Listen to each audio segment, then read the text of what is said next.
ये वाली है 57th क्वेश्चन। 57th क्वेश्चन के अंदर इंटीग्रेशन दे रखा है, dx दे रखा है। तो इसको देखते ही ये तो पता चल रहा है कि देखो ये इनफाइनाइट, मतलब ज़ीरो पुट करेंगे तो ये इनफाइनाइट आएगा, 1/x इनफाइनाइट आएगा, तो फिर 1/∞ ज़ीरो आएगा। तो जब ज़ीरो पुट करेंगे तो फिर टेंडिंग टू ज़ीरो होगा, 1 पुट करेंगे तो 1/7 आएगा। मतलब ये कुछ जीपी वाली चीज़ लग रही है, या यूँ कहूँ इनफाइनाइट एक्सपेंशन लग रहा है।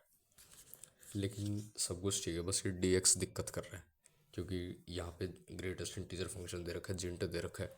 तो जिंट जो है अलग अलग प्रकार खुलता है, तो जिंट को अलग अलग प्रकार खोलने के लिए हमें अलग अलग बाउंड्रीज में तोड़ना पड़ेगा इसको। तो डिफरेंट बाउंड्रीज में तोड़ने के लिए हमने देख लिया, 0 से 1 लिमिट हमने 1 से 0 कर दिया और माइनस साइन लगा दिया है और उस हिसाब से खोल दिया। तो ये आएगा 1 से 1/2, 1/2 से 1/3। इसके बीच में ये 7 की तरह खुलेगा, क्योंकि ये जो जिंट है, जिंट की वैल्यू जिंट के अंदर 1 से ओपन ब्रैकेट 2 तक आएगी।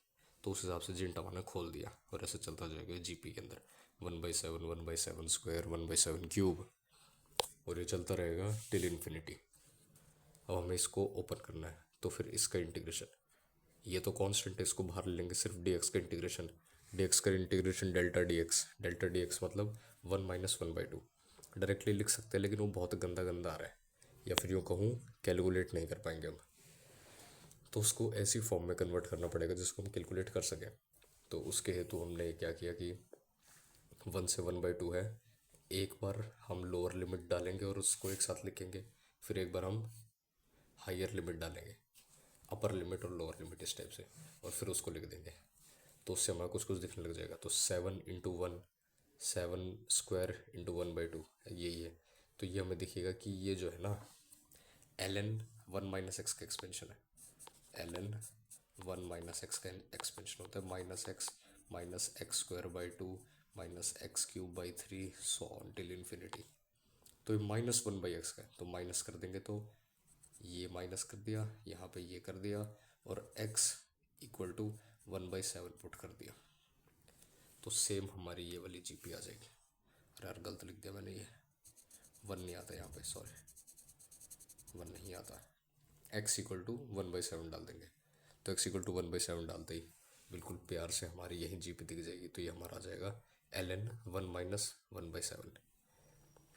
इसके अंदर यूँ भी देख सकते हैं, ये आएगा ln 6/7 माइनस ऑफ ln 6/7। तो माइनस ऑफ ln 6/7, 6/7 1 से छोटा यानी नेगेटिव वैल्यू, तो ओवरऑल पॉजिटिव ही हो जाएगा। और ये एक्चुअल में ओवरऑल अंदर वाला ब्रैकेट के अंदर माइनस साइन हटाने के बाद ओवरऑल अंदर वाला पॉजिटिव ही है। तो इस प्रकार हम देख सकते हैं इसके अंदर। फिर ये तो हमारा ब्रैकेट हो गया, अब इस ब्रैकेट की बारी है। तो इस ब्रैकेट के अंदर सेम हो सकता है 1/3, हमें ln के अंदर कुछ कुछ करना है, क्योंकि ऑप्शन भी ln में दिख रहे हैं और इसके अलावा हमारे पास कोई विकल्प है भी नहीं। तो हम क्या करेंगे, ×7 / 7, ×7 / 7 करते ही ये वाली टर्म बन जाएगी। बस इसके अंदर स्टार्टिंग वाली 1/7 टर्म की कमी है, उसको हमें पूरा करना है। उसके लिए -1/7 +1/7 +1/7 करते ही ये अंदर वाली हमारी पहले ही बन गई थी, सेम सीरीज बन गई यहाँ पे भी, तो हमने यहाँ पे जोड़ दिया और -1/7 किया, और हमने 7 पूरे मल्टीप्लाई डिवाइड किया था बनाने के लिए।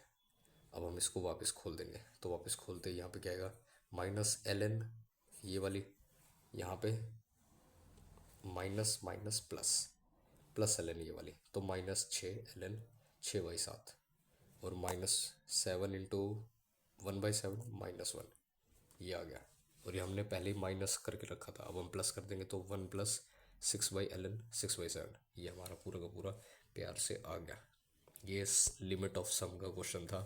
थोड़ी सी इसके अंदर मेरे को दिमाग लगा रहा था, मैं बार बार पता नहीं क्या कर रहा था। एक्चुअली मैंने क्या किया, मैंने इसको इनफाइनाइट जीपी बना दिया, और इनफाइनाइट जीपी बना के कर रहा था सॉल्व। ये देखा ही नहीं कि dx भी है इसमें। चलो देखते हैं, ये तो अच्छा क्वेश्चन था।